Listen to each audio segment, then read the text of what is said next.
کتاب الوکالہ، وکالت سے متعلق احکام و مسائل۔ وکالت کے لغوی معنی نگرانی، حفاظت اور سپرد کرنے کے ہیں۔ اللہ تعالیٰ کی ایک صفت وکیل بھی ہے کیونکہ وہ ہمارے تمام کاموں کا نگران اور محافظ ہے۔ شریعت کی اصطلاح میں کسی آدمی کا دوسرے کو اپنا کام سپرد کرنا وکالت کہلاتا ہے۔ تقسیم اور دوسرے کاموں میں ایک شریک کا دوسرے شریک کے لیے وکیل بننا۔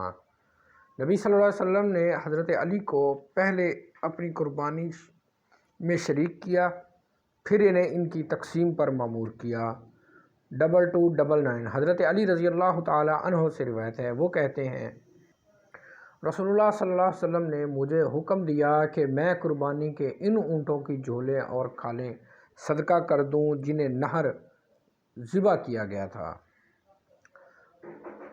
صحیح بخاری حدیث نمبر 2300۔ حضرت عقبہ بن عامر رضی اللہ تعالیٰ عنہ سے روایت ہے، نبی صلی اللہ علیہ وسلم نے انہیں بکریاں دیں تاکہ وہ اپنے صحابہ کرام میں تقسیم کر دیں۔ تقسیم کے بعد بکری کا ایک بچہ رہ گیا، انہوں نے نبی صلی اللہ علیہ وسلم اس کا ذکر کیا، آپ نے فرمایا اس کی تم قربانی کر لو۔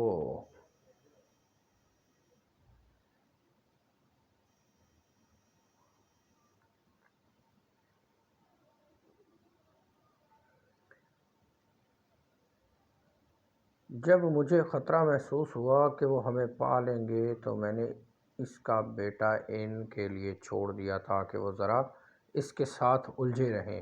چنانچہ لوگوں نے اسے قتل کر دیا، پھر نہ رکے اور ہمارے پیچھے چلے آئے۔ امیہ بھاری بھرکم آدمی تھا۔ جب وہ امیہ بن خلف کو مارنے کا واقعہ ہے جو حضرت بلال کے اوپر ظلم کیا کرتا تھا۔ جب وہ ہم تک پہنچ گئے تو میں نے امیہ سے کہا بیٹھ جاؤ، وہ بیٹھ گیا تو میں خود کو اس کے اوپر ڈال دیا تاکہ اسے حملے سے بچاؤں، لیکن لوگوں نے اسے نیچے سے تلواروں سے ڈھانپ لیا حتیٰ کہ اسے قتل کر دیا۔ ان میں سے ایک کی تلوار میرے پاؤں کو لگ گئی۔ حضرت عبدالرحمن بن عوف رضی اللہ تعالیٰ عنہ اپنے پاؤں کے اوپر زخم کا نشان ہمیں دکھاتے بھی تھے۔ یہ جو امیہ بن خلف ہے نا، اس نے حضرت بلال کے اوپر بہت زیادہ ظلم کیے تھے، پتھر رکھا، ریت پہ لٹایا، تو جنگ بدر میں یہ پھنس گیا تو حضرت بلال نے اس کو دیکھ لیا اور دیکھا پھر اللہ تعالیٰ کیسے معاملات جو ہے وہ اللہ کے بندوں کے ہاتھ میں دیتا ہے۔ حضرت بلال نے انصار کی ایک جماعت سے کہا جی میرا مجرم تو وہ جا رہا ہے، اور اس کو امان دی ہوئی تھی حضرت عبدالرحمن بن عوف نے، لیکن وہ قصہ میں آپ سے پہلے شیئر کر چکا ہوں کہ وہ حضرت عبدالرحمن بن عوف کے اس کے اوپر لیٹ گئے کیونکہ امان دی تھی، اس کو بچانے کا وعدہ تھا، اس کے اوپر لیٹ گئے، پھر بھی صحابہ نے عبدالرحمن بن عوف کو بچاتے ہوئے نیچے سے تلواریں مار مار کے اس کو امیہ بن خلف کو ختم کر دیا۔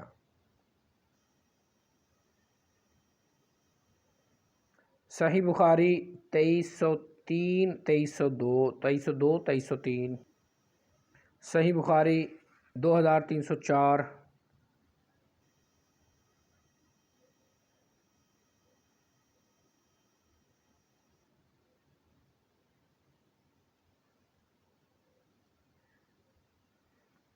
حضرت کعب بن مالک رضی اللہ تعالیٰ عنہ سے روایت ہے کہ ان کے پاس بکریوں کا ایک ریوڑ تھا جو سلا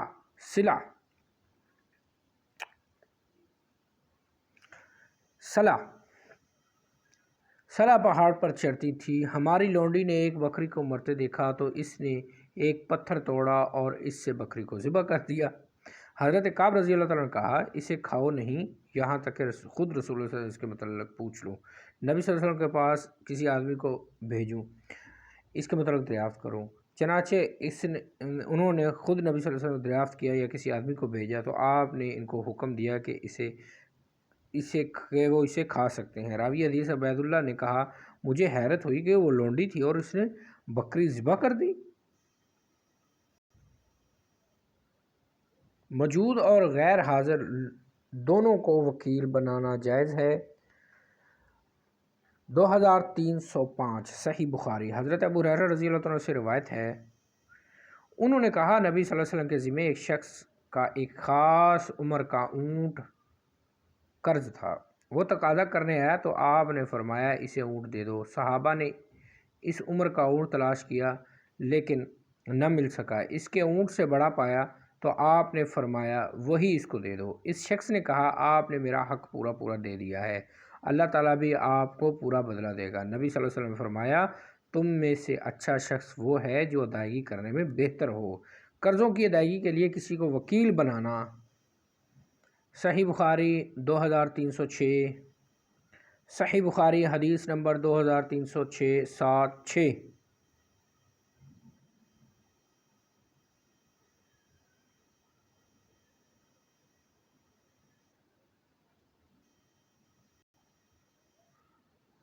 صحیح بخاری حدیث نمبر 2309۔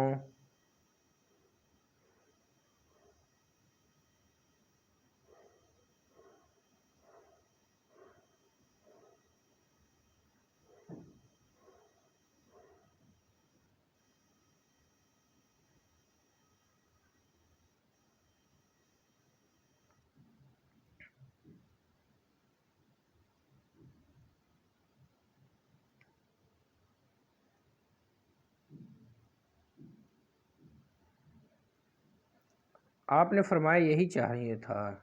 جب ہم مدینہ پہنچے تو آپ نے حضرت بلال سے فرمایا اے بلال پیسے دو اور کچھ زیادہ دو۔ حضرت بلال 4 دینار دیے اور ایک قرات زیادہ دیا۔ حضرت جابر بن عبداللہ کہتے ہیں رسول اللہ صلی اللہ علیہ وسلم کا زیادہ عنایت کردہ قرات ہمیشہ میرے پاس رہتا تھا، چنانچہ وہ اس قرات کو اپنے بٹوے میں ہمیشہ رکھتے تھے۔ کسی عورت کا حاکم وقت کو نکاح میں وکیل بنانا۔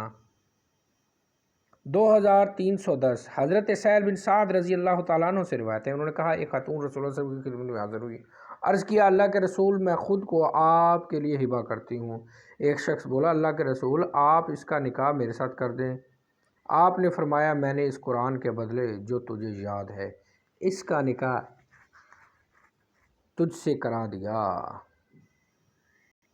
حضرت ابو ہریرہ رضی اللہ تعالیٰ سے روایت ہے، انہوں نے کہا مجھے رسول اللہ صلی اللہ علیہ وسلم نے فطرانے کی نگہداشت کا وکیل بنایا۔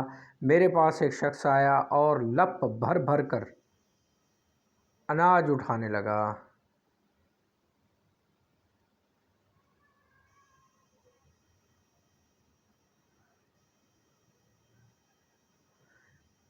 یہ وہی واقعہ ہے کہ جس میں وہ شیطان آتا ہے اور بعد بار وہ اناج اٹھانا شروع کر دیتا ہے، تو حضرت ابو ہریرہ ان کو پکڑ لیتے ہیں اور پھر وہ آخر میں بتا کے جاتا ہے کہ جو آیت الکرسی ہے نا جی،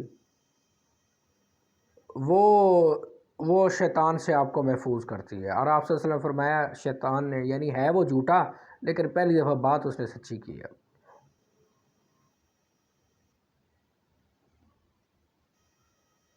2 کلمے بتاتا ہوں جن کے ذریعے سے اللہ تعالیٰ تمہیں نفع دے گا۔ میں نے کہا وہ بتاؤ کیا ہے؟ اس نے کہا جب تم اپنے بستر پر سونے کے لیے آؤ تو آیت الکرسی پڑھو، شروع سے آخر تک آیت پڑھ لیا کرو، اور ایسا کرو گے تو اللہ تعالیٰ کی طرف سے ایک نگران تمہاری حفاظت کرے گا اور صبح تک شیطان تمہارے قریب نہیں آئے گا۔ اور میں نے اسے چھوڑ دیا۔ صبح ہوئی تو رسول اللہ صلی اللہ علیہ وسلم نے گزشتہ رات تمہاری قیدی کا کیا بنا؟ میں نے عرض کیا اللہ کے رسول اس نے مجھے کہا مجھے چند کلمات بتائے گا جس کے بدلے میں جن کے ذریعے سے اللہ مجھے نفع دے گا، تو میں نے اسے چھوڑ دیا۔ آپ نے پوچھا وہ کلمات کیا ہیں؟ میں نے عرض کیا اس نے مجھ سے کہا تم اپنے بستر پہ آؤ تو آیت الکرسی پڑھ لیا کرو، یہ کام کرنے سے اللہ تعالیٰ کی طرف سے ایک نگران مقرر ہو جائے گا جو تمہاری حفاظت کرے گا، صبح تک شیطان بھی تمہارے پاس نہیں بھٹکے گا۔ حضرات صحابہ خیر کے بڑے حریص تھے۔ نبی صلی اللہ علیہ وسلم نے سنو اس نے بات تو سچی کی ہے لیکن خود جھوٹا ہے۔ اے ابو ہریرہ تم جانتے ہو جس سے تم 3 راتوں سے باتیں کر رہے ہو وہ کون ہے؟ حضرت ابو ہریرہ رضی اللہ عنہ نے عرض کیا میں نہیں جانتا۔ آپ نے فرمایا وہ شیطان تھا۔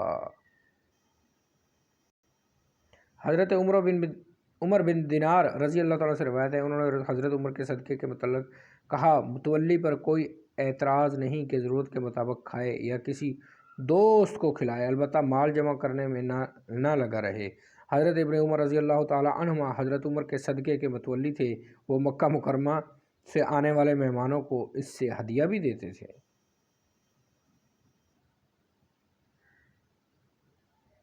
حضرت زید بن خالد اور حضرت ابو ہریرہ رضی اللہ عنہ سے بیان ہے، وہ نبی صلی اللہ علیہ وسلم سے بیان کرتے ہیں کہ آپ نے فرمایا، اے انیس، تم اس شخص کی بیوی کے پاس جاؤ، اگر وہ زنا کا اعتراف کرے تو اسے رجم کر دو۔ 2316 حضرت عقبہ بن حارث رضی اللہ تعالیٰ عنہ سے روایت ہے، انہوں نے فرمایا، حضرت نعمان یا ابن نعمان رضی اللہ تعالیٰ عنہ کو اس حالت میں لایا گیا کہ اس نے شراب پی رکھی تھی۔ رسول اللہ صلی اللہ علیہ وسلم نے گھر کے اندر جو موجود تھے انہیں حکم دیا کہ اسے ماریں۔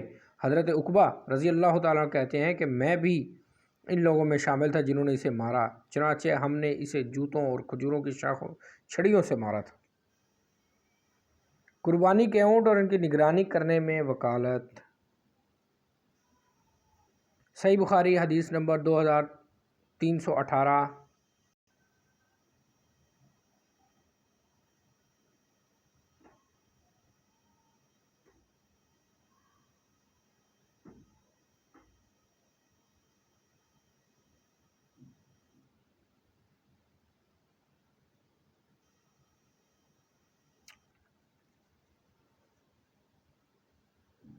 حضرت 2319 حضرت ابو موسیٰ اشعری رضی اللہ تعالیٰ سے روایت ہے، وہ نبی صلی اللہ علیہ وسلم بیان کرتے ہیں، آپ نے فرمایا، امانت دار خزانچی وہ چیز جس پر خرچ کرنے یا دینے کا حکم دیا جائے وہ خوشی سے بلا کم و کاست اس سے اس کے حوالے کر دے جو بھی صدقہ کرنے والوں میں سے ایک ہو۔